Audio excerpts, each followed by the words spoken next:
ধলাই বিধানসভা কেন্দ্রে রহস্যজনক অটো চালক অপহরণ কাণ্ড, নেপথ্যে মাদক পাচার বাণিজ্য। বন্দুকধারী অপহরণকারীদের হাত থেকে 5 দিন পর অপহৃত আশরাফুলকে উদ্ধার করল কাছাড় পুলিশ। আসাম মিজোরাম সীমান্তে অপহৃত ধলাই খুলিচড়ার অটো চালক যুবক উদ্ধার। শনিবার সকালে অপহরণ হওয়া অটো চালক আশরাফুল হককে উদ্ধার করতে সক্ষম হয়েছে কাছাড় পুলিশ। গত 26 জানুয়ারি অসম মিজোরাম সীমান্ত থেকে অটো চালক আশরাফুল হককে অপহরণ করেছিল বন্দুকধারী অপহরণকারী দল। অপহরণের পর আশরাফুলের বাড়িতে ভিডিও পাঠিয়ে 10 লক্ষ টাকা দাবি করে অপহরণকারীরা।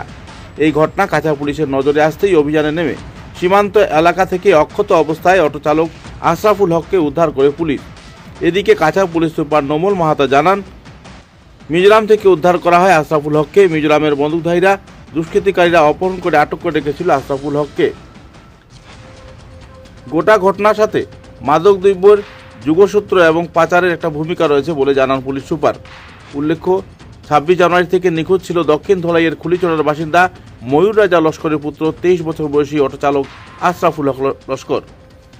নিখোঁজ হওয়ার পর আশরাফুলের পিতা ময়ূর রাজা লস্কর ধলাই থানায় একটি এজাহার দায়ের করেন। এজাহারে উল্লেখ করেন, গত 26 জানুয়ারি একই গ্রামের বাসিন্দা ইয়াহিয়া লস্কর নামের এক যুবক মিজোরাম সাইপুয়াই যাওয়ার কথা বলে তার ছেলে আশরাফুলের অটো বা গাড়িটি ভাড়া করে নিয়ে যায়। সেদিন গভীর রাত পর্যন্ত ছেলে বাড়ি না ফেরায় পরিবারের সদস্যরা আশরাফুলের মোবাইলে যোগাযোগ করার চেষ্টা করলে সেটি বন্ধ পান তারা। পরদিন 27 জানুয়ারি মণিপুরের নাগরিক উল্লেখ করে আশরাফুল মোবাইল থেকে তার বাবার নম্বরে ফোন করে জানায় আশরাফুল তাদের হেফাজতে রয়েছে, তাকে ছাড়তে হলে 10 লক্ষ টাকা নিয়ে আসতে হবে।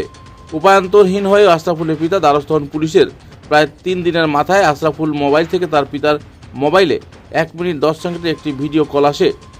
সেই ভিডিও থেকে দেখা যায় অত্যাধুনিক অস্ত্রে সজ্জিত 4-5 জন তাকে ঘিরে রয়েছেন। চোখ ও হাত বাঁধা অবস্থায় মাটিতে পড়ে রয়েছে আশরাফুল। বিভিন্ন বার্তায় সশস্ত্র উগ্রবাদী দল মুক্তিপণ না দিলে আশরাফুলকে মেরে ফেলার হুমকিও দেয়। নির্দিষ্ট সময়ের ভিতর মুক্তিপণ না দিলে মেরে ফেলা হবে আশরাফুলকে। বিষয়টি অবগত হওয়ার পর নড়ে চড়ে বসে পুলিশ প্রশাসন। শুক্রবার সকাল থেকে ঘটনা তদন্ত নামের অতিরিক্ত পুলিশ সুপার ক্রাইম সহ অন্যান্য পুলিশ সুপাররাও। শনিবার ভোর 4টে নাগাদ আসাম মিজোরাম সীমান্তে অক্ষত অবস্থায় উদ্ধার করা হয় আশরাফুলকে। পুলিশ সুপার জানিয়েছেন, মিজো পুলিশ সহযোগী আশরাফুলকে উদ্ধার করতে সমর্থ হয়েছে পুলিশ। তবে বাতাসে বাতাসে বিভিন্ন সুর, মুক্তিপণের বিনিময়ে আশরাফুল ছাড়া পেয়েছে বলে শোনা যাচ্ছে অনেক জায়গায়। ঘটনা যাই হোক, অবশেষে উৎকণ্ঠার অবসান হয়ে ঘরে ফিরেছে আশরাফুল। উদ্ধার হওয়ার পর প্রথমে আশরাফুলের মেডিকেল পরীক্ষা করানো হয় এবং তারপর নিয়ে আসা হয় ধলাই থানায়। পরবর্তীতে নিয়ে যাওয়া হয় পুলিশ সুপার কার্যালয়ে। সেখানে কিছু আইন প্রক্রিয়া শেষে এদিন রাতে আবারও ধলাই থানায় নিয়ে এসে তাকে তার পিতার হাতে সমঝে দেওয়া হয়। মাদকদ্রব্যের এই রমরমা আসাম মিজোরাম সীমান্ত এবং ধলাই বিধানসভা কেন্দ্রে চললেও পুলিশ প্রশাসন তীক্ষ্ণ নজর রাখছে, যদিও এলাকায় সাধারণ নাগরিকদের জনজীবন অস্তব্যস্ত হতে দেখা যাচ্ছে। राहुल, ये देख लेना है, सुबह कॉल करके वो टाइम भी सब दे दिया था ना, अभी तो कुछ खबर भी नहीं दिया है। ये देख लो, हम लोग जैसे बात किया था ना जैसे करना है। जो अभी तो खाली 1 रात टाइम देगा। फ़ोन करके भी फ़ोन भी रिसीव नहीं किया था ना, ये तो मोरा ही देगा। ये तो कहता है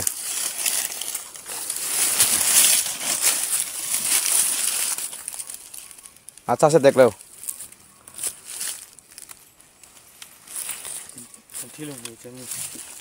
हम लोग को जो बोला था ये तो सक्सेस करना है। जो सक्सेस नहीं होगा तो ये तो मर जाएगा।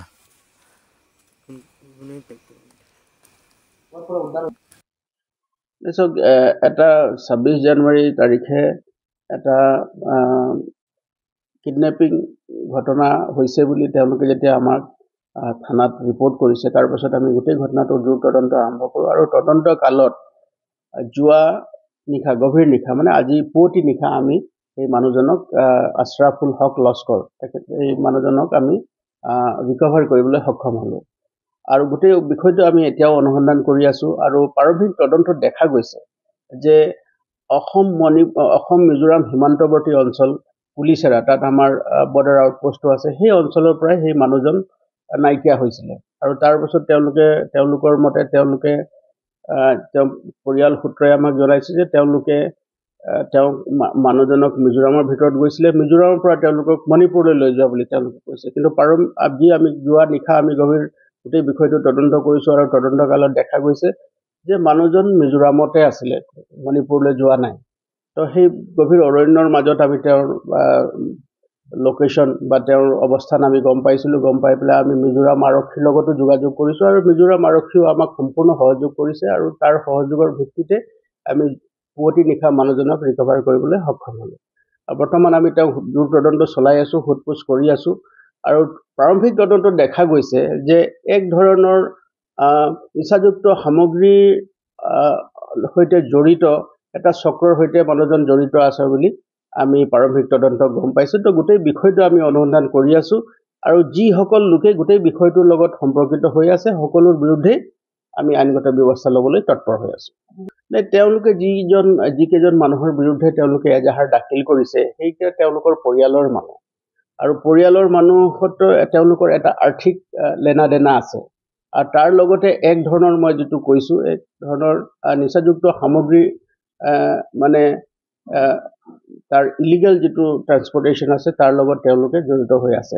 গতিকে এই যিজন মানুহ কৈছে সেই মানুহজনক আমি বৰ্তমানলৈকে পলাতক অৱস্থাত আছে, কিন্তু তেওঁলোকৰ পৰিয়ালৰ লগত আমি কথা পাতিছোঁ, নিজেই মই ব্যক্তিগতভাৱেও কথা পাতিছোঁ। সেই মানুহজনক আমি শীঘ্ৰেই আমি এপ্ৰিহেণ্ড কৰিব পাৰিম বুলি আমি আশা কৰিছোঁ। কিন্তু প্ৰাৰম্ভিক তদন্তত দেখা গৈছে যে গোটেই বিষয়টো এটা আন্তঃৰাজ্যিক এটা চক্ৰ আছে, যিটো চক্ৰৰ লগত তেওঁলোকত এটা অবৈধ এটা চক্ৰ, এটা কিছুমান অবৈধ সৰবৰাহ চলাই আছে, তাৰ লগত জড়িত হৈ আছে। গতিকে আমি ইয়াৰ বিৰুদ্ধে কঠোৰতম আইনগত ব্যৱস্থা ল'বৰ কাৰণে বৰ্তমান আমি